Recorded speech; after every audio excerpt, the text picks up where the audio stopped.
I want you to lean in and hear me for a moment. Nobody gets there on their own. Not athletes at the professional level, not entrepreneurs, not executives, not business owners. Nobody gets there on their own. They all need an element of coaching. And my guest today is someone who's not only experienced that level of coaching on the highest possible level, but someone who implements it on a daily basis too.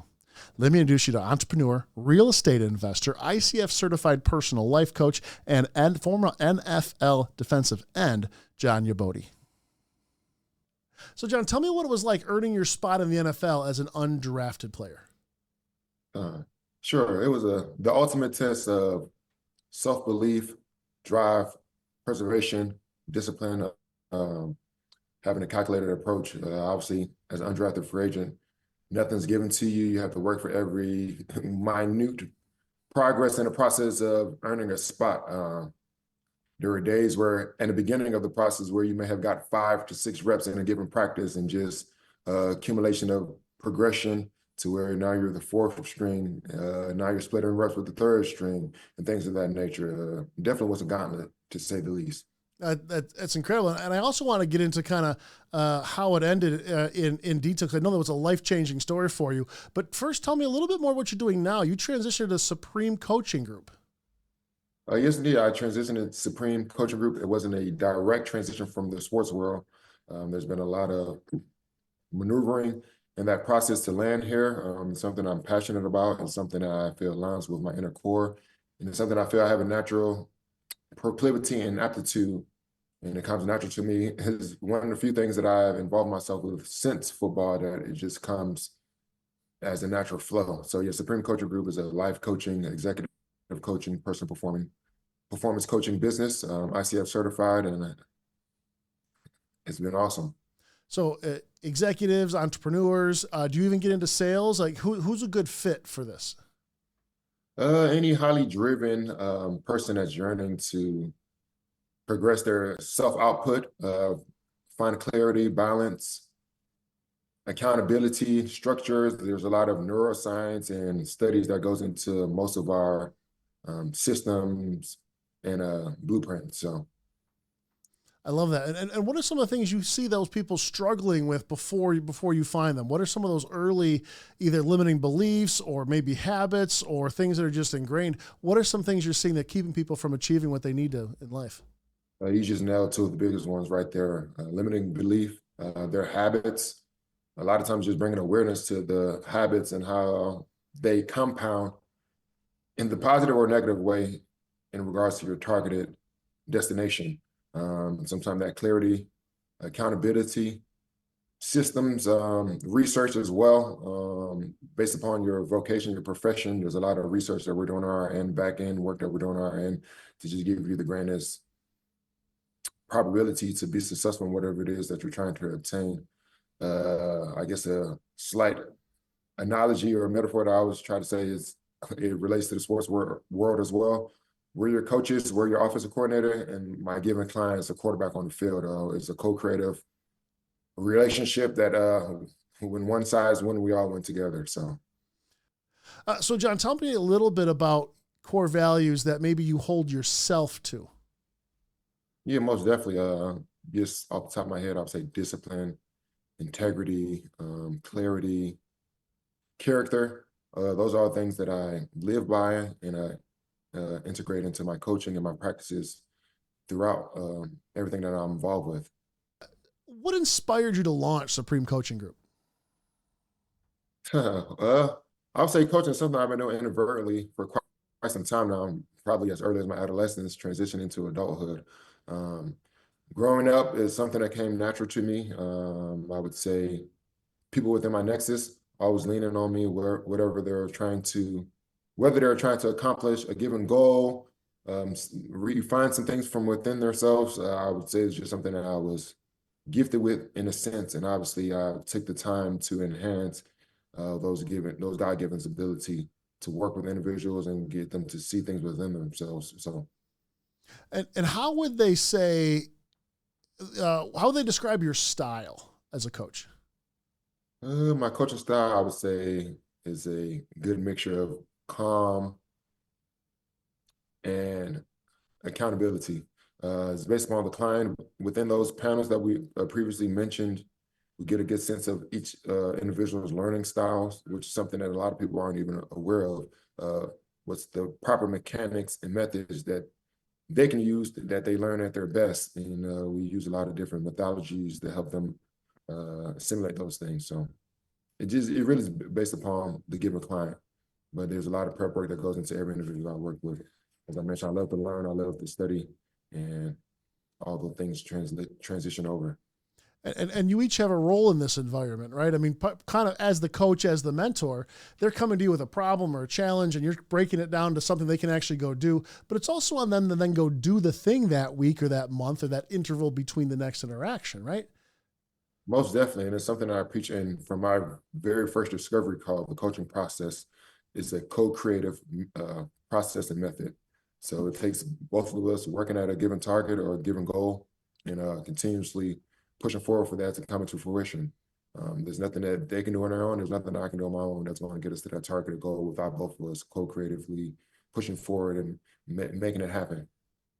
So, John, you see a lot of high achievers out there, whether they're executives, entrepreneurs, they're running companies, even athletics. What's some of the biggest blocks that you see them facing? Most definitely. I would say they confuse movement with progress. Many high achievers operate in overdrive, constantly producing but not aligned. I kind of help them slow down that process and break it down bit by bit and piece by piece, and give them insight that they might not be aware of. So what are some of the things that you do early on with somebody? I mean, is there like an assessment you do to overvaluate where you can help, or what does it feel like when they're working with you?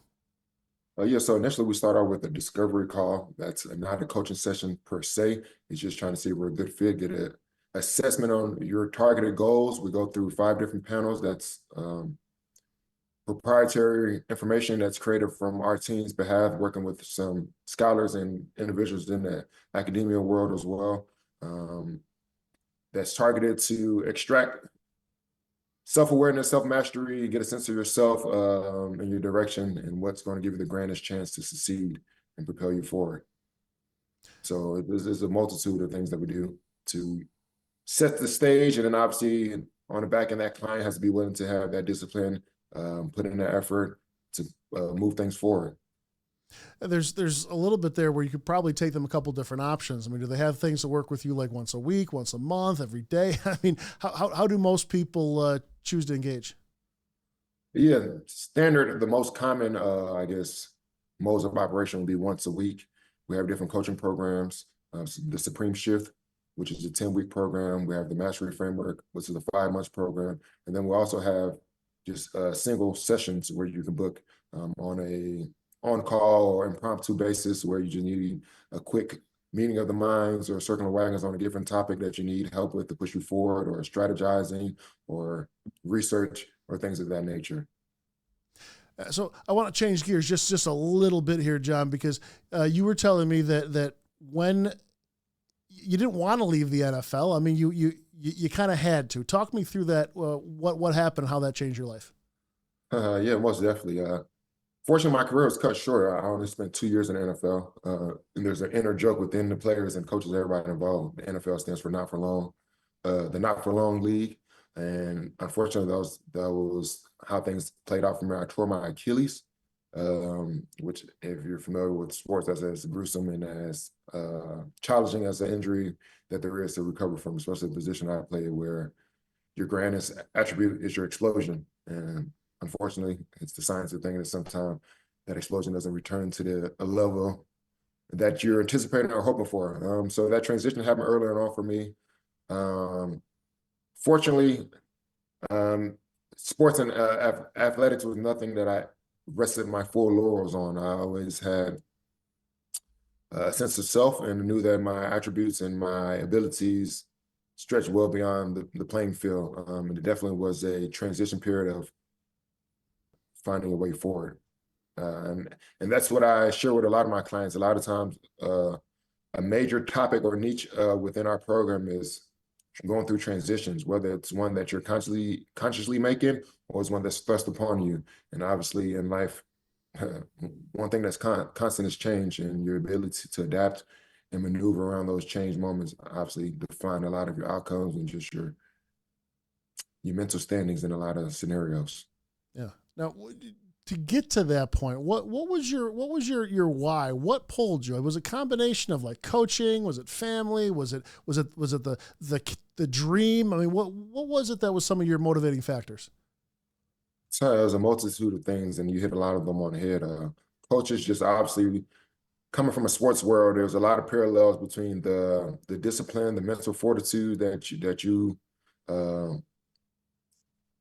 get used to over time, and you have to utilize it within when real world hits and real world situations, as well as I don't know. I just always been a competitive guy. I come from a family and siblings of decently well performers, and that competitiveness definitely takes over as you see transitions happening around you and people propelling, being progressive in their own light. Just seeing that the ball keeps rolling, you have to keep moving forward. And part of that is to transition to what you're doing now with the coaching. You can see potential in people sometimes beyond what they even think they're capable of, can't you? Can't you see that talent or that drive or once you get a glimpse of it, coaches seem to have a unique way of pulling that out of people. How was that pulled out of you? Most definitely, you hit it right on the head. I think that's actually one of the greatest skill sets that a coach can have is seeing that potential beyond the client see within itself, within he or herself, and pushing in and learning how to experience that out of them. Uh, I believe that's the making of a great coach. And some of this, by the way, has now transitioned for you into the health space because even with your injury, I think you became very aware now of you were always a high performing athlete, but some of that reconditioning standpoint didn't go to waste now. I mean, you've made some pretty big changes, even from being an athlete to where you are now. Most definitely, I guess we left that part out of the story. Unfortunately, it wasn't just a direct transition from sports into entrepreneurship or into real estate and then ultimately into the life coaching space. Um, Through my recovery process, we did discover that a lot of that tearing of the Achilles had to do with direct inflammation within my body. So there was a holistic transition that happened from within, and just I was, I guess, indirectly was influenced by something that they call leaky gut in the holistic world, which pretty much is intestinal permeability, which stems from not having a grain-as the diet or just a lot of over-the-counter drugs and things of that nature can lead to that, antibiotics or a lot of pharmaceuticals. And ultimately that led or indirectly to me tearing my Achilles, and beyond my recovery from my Achilles, dealing with a lot of inflammation within the body. So for about a year to a year and a half, it was a one discovery process of seeing what is the root of this inflammation that's going in my body. And once that was finally discovered, then just going through a complete transformation within, gluten-free, dairy-free, no alcohol at all, not a single drop, and just changing my diet. I would like to say that I became a self-taught holistic practitioner at that point. And it's all those practices and habits stick with me to this day. A lot of my friends, colleagues, I can be a little bit annoying sometimes, pointing out to them about the effects of that you're taking or the effect of that food that you're eating. Do you know that this is refried and things of that nature? So my clients as well. But once they see the effects of it, the complaints slow down for sure. So, and that's the motivation factor to keep going with that. How do you even start to create habits? I mean, a lot of us know what we're supposed to eat, supposed to do. How do you actually start doing it and keep doing it? Well, the first thing is awareness. The awareness of your targeted goal, the awareness of your habits, the effects that they're having on you, the awareness of different tricks of the trade that can help you ingrain those habits, whether it's if you're trying to hit the gym in the morning, put your gym shoes by your bed, things of that nature. There's a lot of different minute practices that can help you learn new habits and implement them in a more rapid pace. See, a lot of people think it's like, extreme talent, which there needs to be some talent, or they think it's some extenuating circumstance. A lot of it's just the basics, isn't it? Most definitely, most definitely. And as I mentioned earlier, I don't rest my laurels on playing in the NFL, my sports background, but there are some unquestionable translations that happen there. Being on a team that ultimately made it to the Super Bowl my rookie year, being around some of the best players in the world in that sport. And, no matter what you're doing, if you're around the 1% of that given craft in the world, there's things you're going to pick up from being around it. By no means was I Peyton Manning or anybody like that, but I was around the Peyton Mannings and the Von Millers and things of that nature, and seeing those habits. And one thing that I picked up on quickly was the best players on the team, yeah, they were gifted talent-wise, but it was their habits. Payne was always the first person into the locker room, in the weight room, doing a pre-workout before actual workout start. And getting to that level doesn't happen by chance or by happenstance or by osmosis or serendipity. It's like your habits, your practices, and repetition and things of that nature. Talent, obviously, that helps as well, but your practices on a scale grade much higher. Well, I've heard of the military that you don't rise to the occasion, you fall to the level of your training. And then on the sports side, I've heard that practice doesn't make perfect, it makes permanent. So talk to me a little bit about the mindset of the training and the practice, and how some of that, doing the little things the right way, are ultimately going to affect how you do it when the game's on the line, when the play's on the line, or when your life's on the line. Most definitely. There's a lot of parallels, obviously not to the same extent at all, between military and sports world, and obviously performing at a high entrepreneurial or executive line of work as well. And you said the perfect metaphor right there, and analogy right there. When the bullets start flying, and no sensitivity to anybody that may relates to, when it's game time, should I say, you're going to perform to the modes of operation that you have from within. You're not going to develop a new habit that hasn't been practiced or ingrained within you over time. It becomes a point where you're almost going to start functioning at an autopilot mode, and that autopilot is going to be calibrated based upon your habits. And that's the same thing I tell executives all the time. Obviously, anybody that's been an entrepreneur or run their own business or been a high level executive or things of that nature that is a highly stressful occupation. A lot of times at the C-suite level, you feel as if you're alone, so your mechanics and inner alignments is what's going to push you forward, because a lot of times you are functioning from that autopilot, that subconscious mind. So the details certainly matter there. And sure. I want to just let people know, if you're still watching this at this point, that this is something that you're probably not going to get together on your own. I mean, no matter how much you have in terms of discipline, in terms of structure, or how much you think you can hold yourself accountable, there's no one that gets to the top of the mountain on their own. There's a team behind them, there's teammates, and then there's the coaches and the whole coaching staff behind the scenes. I mean, we mentioned offensive coordinator, defensive coordinator, head coach. We all know those. But there's coaches through every single step of the process. And so you're going to need to build that team around you.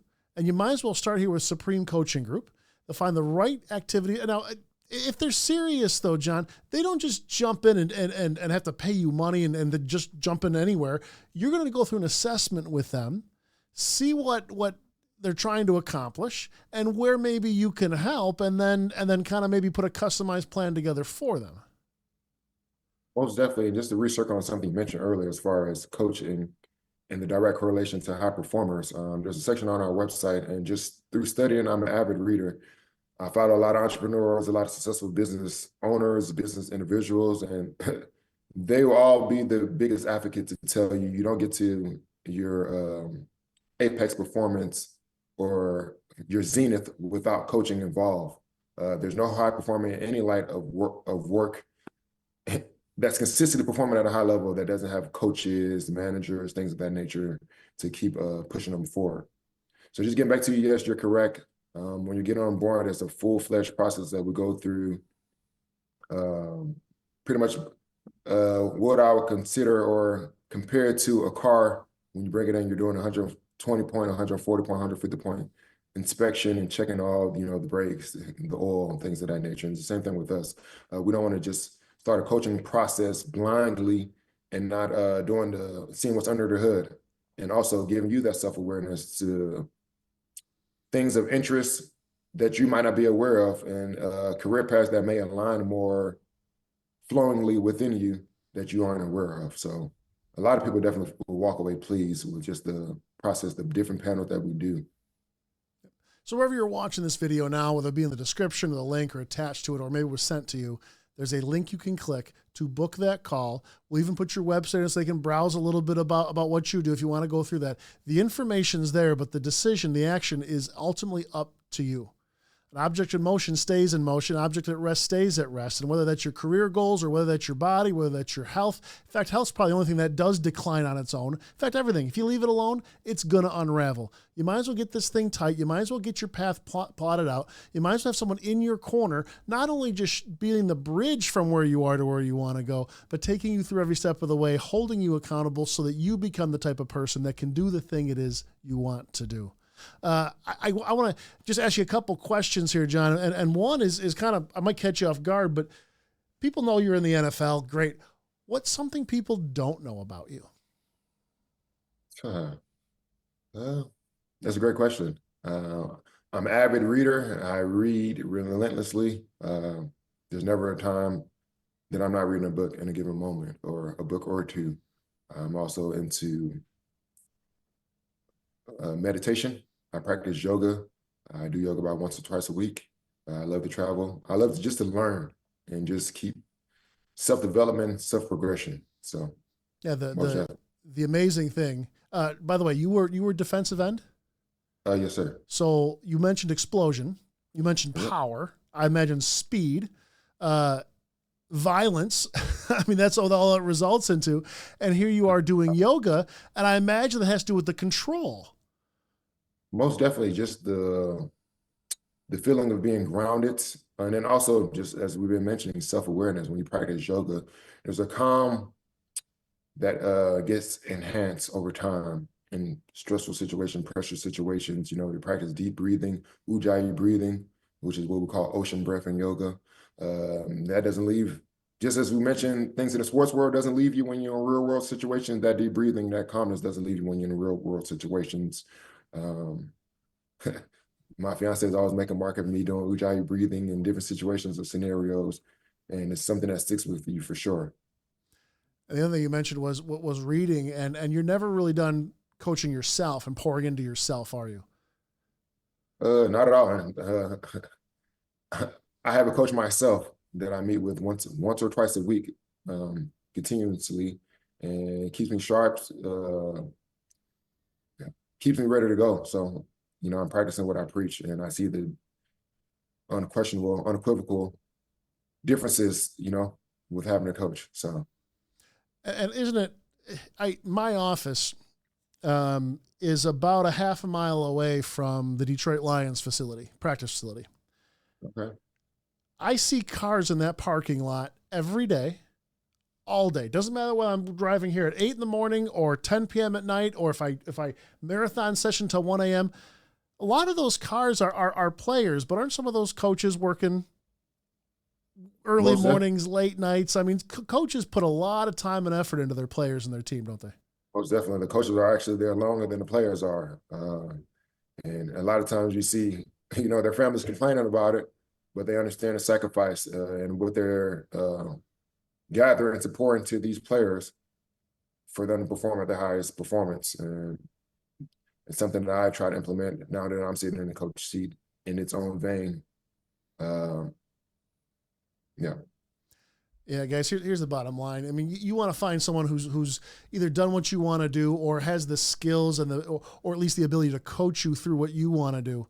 And someone who's been through the grind of getting through not just the high school athletics, the college athletics, but getting to the NFL level. And then getting some of the worst news you could possibly, that had to be devastating, by the way. I mean, getting that news 2 years into your career that all that is over, and yet being able to reinvent yourself in a way that helps other people. Guys, you're not going to find many people in this kind of alignment and this kind of truth who are even willing to spend any kind of time to help you. This is something, John, I'm really impressed with their conversation, impressed with what you've done, not just over your athletic career, not just overcoming a major illness that you deal with on a regular basis, but putting the process together not only to help yourself, but to help others.